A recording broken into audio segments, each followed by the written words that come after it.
Hello friends.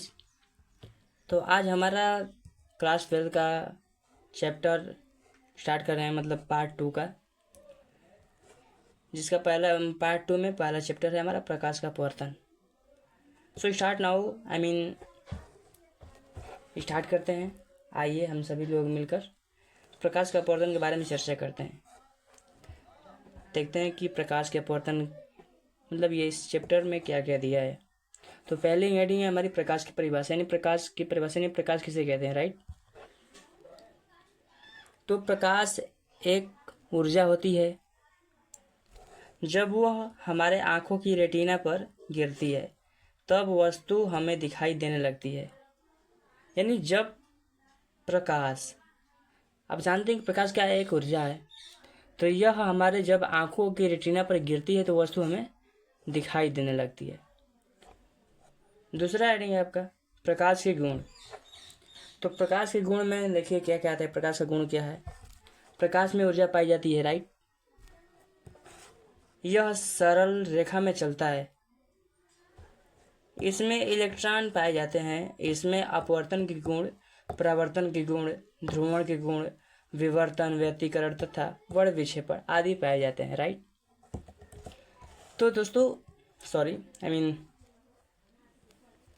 पाए जाते हैं। तो प्रकाश की कितने गुण हुए? लगभग 4-5, यानी अधिक ही हो गए, राइट। नेक्स्ट हेडिंग है हमारा प्रकाश का अपवर्तन। ये रहा, ठीक है। हमारा हेडिंग है प्रकाश का अपवर्तन। यानी जब प्रकाश एक माध्यम से दूसरे माध्यम में जाता है तो वह अपने मार्ग से विचलित हो जाता है कि नहीं हो जाता है। आप देखते होंगे जब प्रकाश जो है रोशनदान देखे हैं, जो खिड़की होता है हमारा घर का रोशनदान जिसे कहते हैं, जो क्या होता है हमारा खिड़की के ऊपर लगा होता है। तो उसमें से जब सूर्य की प्रकाश यानी किरणें आती हैं तो उधर से आते वक्त जो मतलब छिद्र में निकलती हैं तो हल्का से क्या होती हैं, हल्का सा विचलित होती रहती हैं। क्या होती? विचलित। तो प्रकाश की इसी घटना को क्या कहते हैं? प्रकाश का अपवर्तन कहते हैं। यानी जब प्रकाश एक माध्यम से दूसरे माध्यम में जाता है तो वह अपने मार्ग से क्या हो जाता है? विचलित हो जाता है। प्रकाश की इसी घटना को क्या कहते हैं? प्रकाश का अपवर्तन कहते हैं। यदि प्रकाश विरल माध्यम से सघन माध्यम में जाता है तो वह अविलंब की ओर झुक जाता है, अविलंब की ओर झुक जाता है। तथा यदि प्रकाश सघन माध्यम से विरल माध्यम में जाता है तो वह अविलंब से दूर हट जाता है। समझ रहे हैं आप लोग? अगर प्रकाश विरल माध्यम से सघन माध्यम में जाएगा तो अविलंब की ओर झुक जाएगा, राइट। और यदि प्रकाश सघन माध्यम से विरल माध्यम में जाएगा तो क्या होगा? अविलंब से दूर हट जाएगा। नेक्स्ट है किसी के सापेक्ष किसी का अपवर्तनांक निकालना। अगला हेडिंग है हमारा किसी के सापेक्ष किसी का अपवर्तनांक निकालना। तो आइए मतलब इसको अब स्टार्ट करते हैं।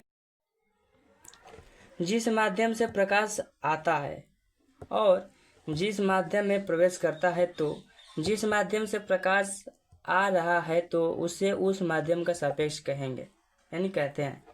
तथा जिसमें प्रकाश प्रवेश करता है उसी का अपवर्तनांक हमें ज्ञात होता है।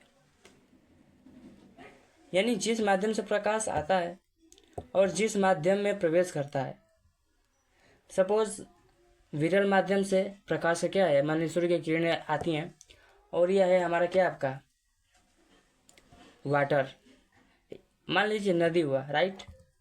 तो उसमें क्या हुई, सूर्य की किरणें प्रवेश कर रही। तो जिस माध्यम से प्रकाश आ रहा होता है यानी तो उसे उस माध्यम में क्या कहते हैं? सापेक्ष कहते हैं। यानी वायु से आ रहा है तो वायु को हम क्या कहेंगे? जल के सापेक्ष, ठीक है।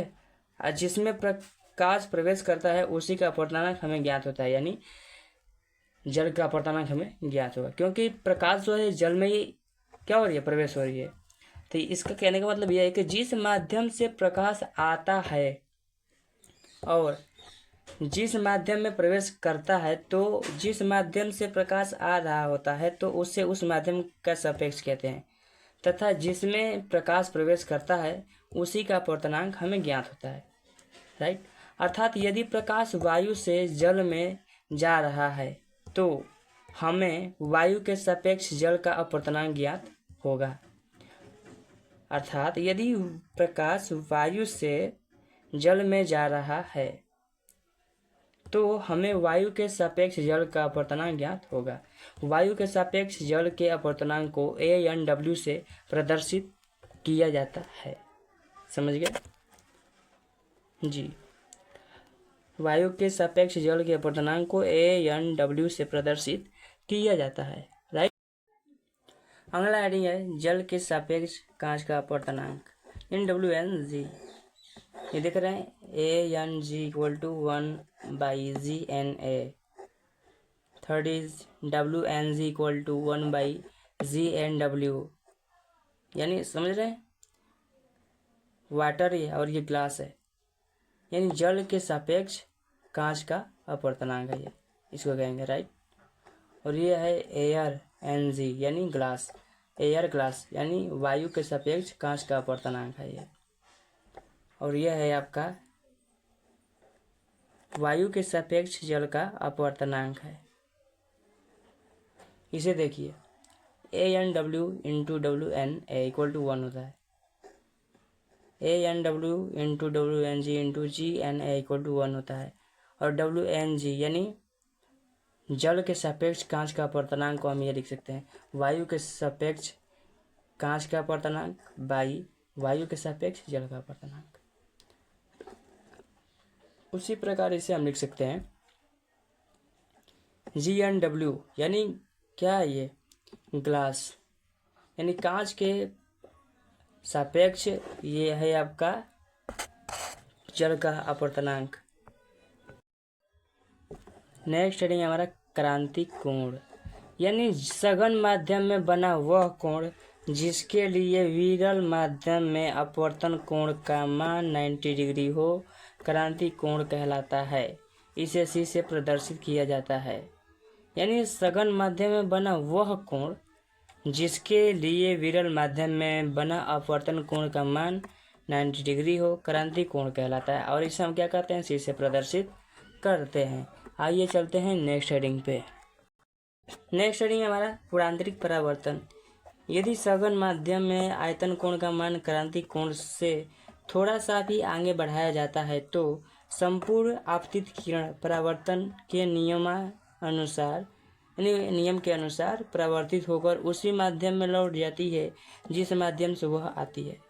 प्रकाश की इसी घटना को पूर्ण आंतरिक परावर्तन कहते हैं।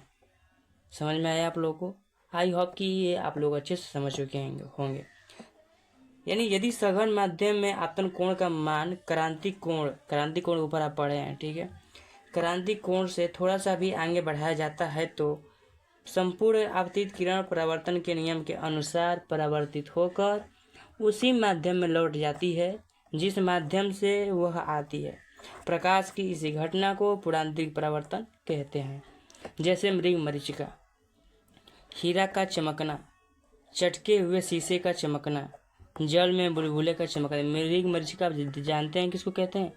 मृग मरीचिका जो है आपका रोड पे होता है, जैसे चीप वाला जो रोड होता है उसमें मतलब जब ज़्यादा धूप होता है तो दूर से ही देखने पर ऐसा लगता है जैसे वहाँ पे क्या है, पानी है, बट पास में जाने के बाद वहाँ पे देखते हैं तो पानी नहीं होता है, राइट। तो आज हमारा ये चैप्टर कंप्लीट हुआ। छोटा सा ही चैप्टर था और इसके नेक्स्ट वाले चैप्टर के बारे में हम चर्चा करेंगे, आज नहीं बल्कि कल करेंगे। सो नेक्स्ट वीडियो मतलब नेक्स्ट क्लास उसी का रहेगा जिस चैप्टर का नाम है गोलीय अपवर्तन पृष्ठ तथा लेंस। हमने आप लोगों को उस चैप्टर का नाम इसी क्लास में बता दिया, राइट। सो मिलते हैं नेक्स्ट वीडियो में। Thank you for watching my video and so thank you.